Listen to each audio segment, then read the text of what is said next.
నమస్కారం మంత్రిని ప్రజలారా, ఈరోజు Duddilla Sridhar manifesto committee chairman గా ఉండి 420 హామీలు ఇచ్చి ఈ రాష్ట్రంలో అసలు ఎన్ని అమలు చేసినావు నువ్వు? కనీసం ఈ రాష్ట్రంలో చేయకుండా నీ మంత్రిని నియోజకవర్గంలో ఎన్ని హామీలు అమలు చేసినావు ఒకసారి మా మంత్రిని ప్రజలకు నువ్వు చెప్పాలి.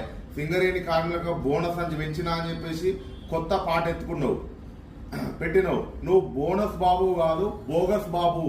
నిజంగా చెప్పాలంటే ఇవాళ అసలు 22 నెలలుగా నువ్వు చేసిన అభివృద్ధి ఏంది? మంత్రి నియోజకవర్గానికి ఏం అభివృద్ధి చేసినావు నువ్వు? ఒకసారి మాకు చెప్పాలి. ఒకసారి నువ్వు కనీసం నువ్వు ప్రెస్ మీట్ పెట్టి చెప్పాలి. నేను గింత డెవలప్ చేసిన, గిన్ని కోట్లు నేను మంత్రి నియోజకవర్గం చేసిన. కాటారంకు కనీసం బస్ స్టాండ్ కట్టలేని అసమర్థ మంత్రివి నువ్వు ఈరోజు పుట్టమధును విమర్శించి పుట్టమధు మీద మా బీసీల భుజాల మీద గన్ను పెట్టి మా బీసీలనే పుట్టమధును కాల్చడానికి చూస్తున్నావు. బిడ్డ ఏదో ఒక రోజు నీకు తప్పకుండా అదే బీసీలు నిన్ను కాల్స్తారు, గుర్తుపెట్టుకో. కనీసం ఈ దసరా పండుగకు అయినా మా ఆడబిడ్డలకు నువ్వు ఇచ్చిన మేనిఫెస్టో చైర్మన్ గా నువ్వు ఇచ్చిన హామీ తులం బంగారం ఇప్పటికైనా నువ్వు అమలు చేయాలి. మంత్రి నియోజకవర్గ ప్రజలకు నువ్వు అమలు చేయాలి. ముఖ్యమంత్రి మీ శ్రీధర్ బాబే మొత్తం దీనికి చైర్మన్. మీ శ్రీధర్ బాబుతోనే ఏ పనైనా అవుతుంది, మీ శ్రీధర్ బాబే మొత్తం అని చెప్పేసి ముఖ్యమంత్రి చెప్తున్నాడు. నువ్వు ఏం చేస్తున్నావు ఒకసారి చెప్పాలి.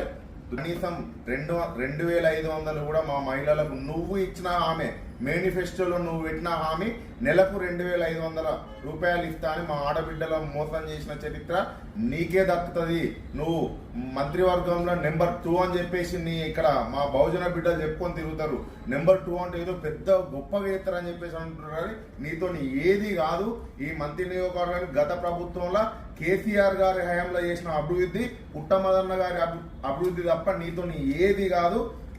నువ్వు కాటారం మండల ప్రజలు నీకు 7,000-8,000 మెజార్టీ ఇస్తే చిన్న కాళేశ్వరం ప్రాజెక్టు పూర్తి చేస్తా సంవత్సర కాలంలే అని చెప్పేసి హామీ ఇచ్చినావు. ఇప్పటికీ 22 నెలలు అవుతుంది.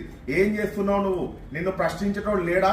కాటారం మండలంలో ఏం చేస్తావు? చిన్న కాళేశ్వరం ప్రాజెక్టు పూర్తి చేసి ఈ మంత్రి నియోజకవర్గానికి కాకుండా కనీసం కాటారం మండలానికైనా నీళ్ళు ఇవ్వాలి నువ్వు. ఎందుకంటే పాపం మా ప్రజలు ఎప్పుడు నీకు 7,000-8,000 ఓట్ల మెజార్టీ ఇస్తున్నారు. దానికోసమైనా నువ్వు చిన్న కాళేశ్వరం ప్రాజెక్టు పూర్తి చేయాలి. నిజంగానే నువ్వు సంవత్సరం లోపులనే చిన్న కాళేశ్వరం ప్రాజెక్టు పూర్తి చేస్తానని చెప్పేసి కాటారం నడి ఒడ్డున నువ్వు హామీ ఇచ్చినావు. నీ హామీ ఏమైందని చెప్పేసి మేము ఇవాళ డిమాండ్ చేస్తున్నాం. నిన్ను బిడ్డ శ్రీధర్ గారు దయచేసి నువ్వు ఖచ్చితంగా మన చిన్న కాళేశ్వరం ప్రాజెక్టు పూర్తి చేయాలి, ప్రజలకు నీళ్ళు ఇవ్వాలి. లేకపోతే నీకు వచ్చే రోజుల్లో కాటారం మండల ప్రజలు తగిన బుద్ధి చెప్తారు. జై తెలంగాణ, జై కేసీఆర్.